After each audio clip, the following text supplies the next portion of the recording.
Spain 2, Portugal 2, and Spain getting beaten on penalties by Portugal. I'm just livid at that match. And I've got to say one thing. You see this, yeah? This is a Spanish passport. It was given to me by the Spanish embassy, the Spanish government, and yes, I am Spanish. But the point I'm trying to make here is that Morata deserves this to be taken away from him. This guy, I cannot believe he is still even playing for Spain. Why is he even in the country? Because every time I look at this guy, I cannot stand him. The way he stepped up to the penalty just was full of nerves, big time nerves, and he deserves not to be even in the country after that penalty. Honestly, what a shambles. Low, soft, nothing. No intent behind the penalty whatsoever.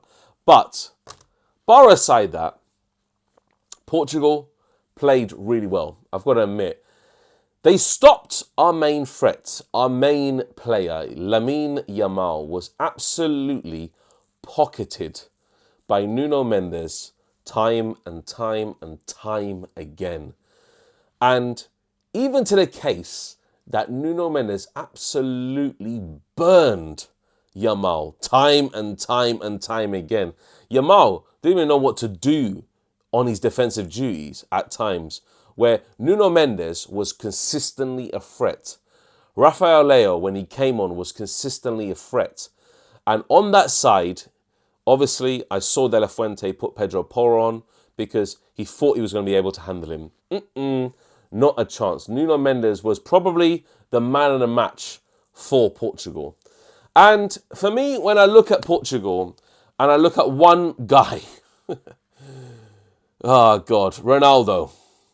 This guy's 40 years old and he banged in a goal. Obviously, it's just a tap-in, but you have to be there at the right place at the right time. And he scored. That's it. He done his duty. He done his job. And he made, essentially, Portugal get to that extra time phase. Because throughout the majority of the match, I think the first half was sensational from Spain. We played some really, really good football. Zubimendi, do you know what? I cannot believe that Real Madrid aren't the front runners to get this guy.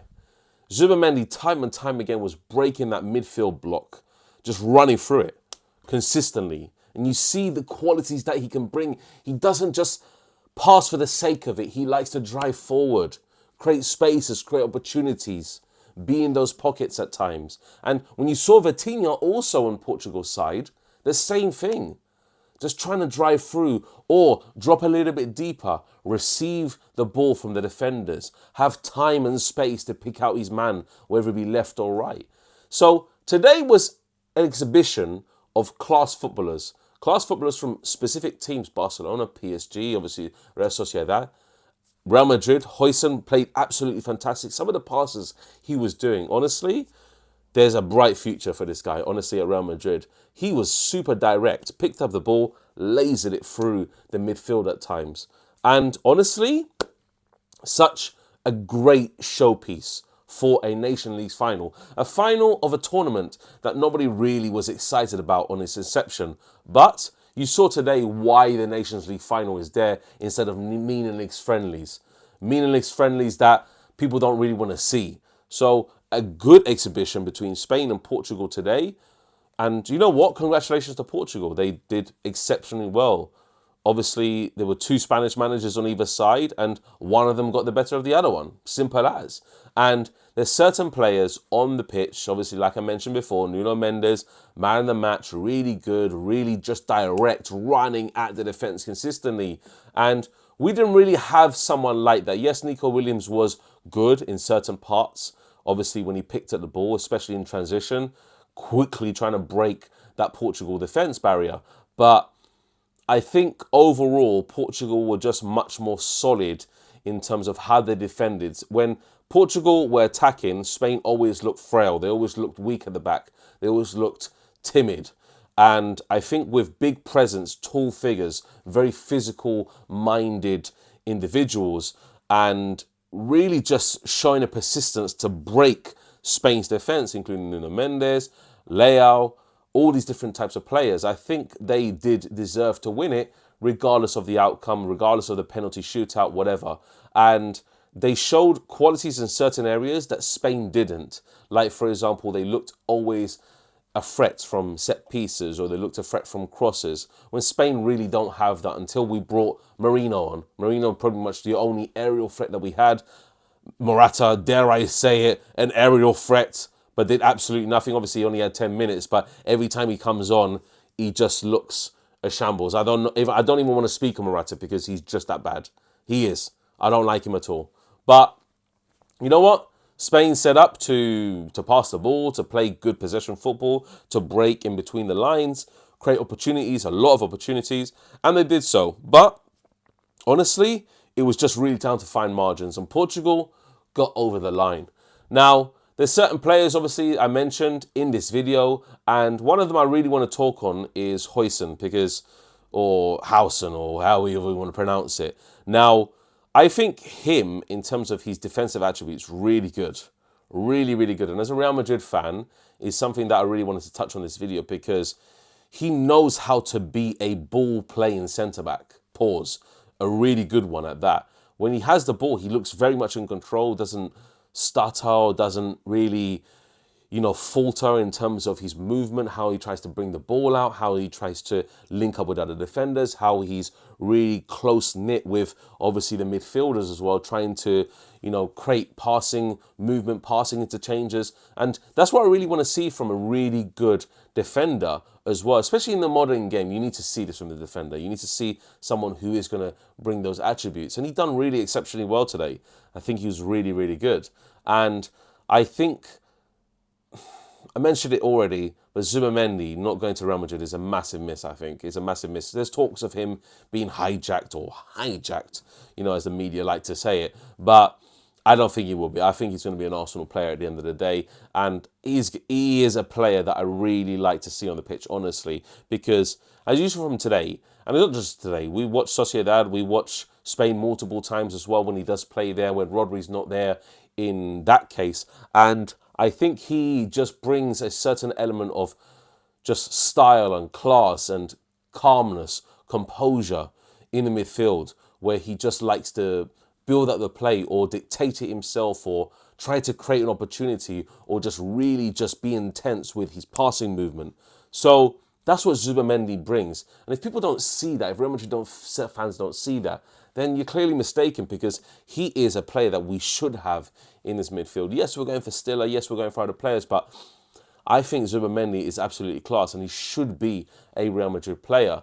But honestly, I'm just down. I'm just a bit sad from today. I think, Spain losing that match in the manner, in terms of penalty shootout, not really the best.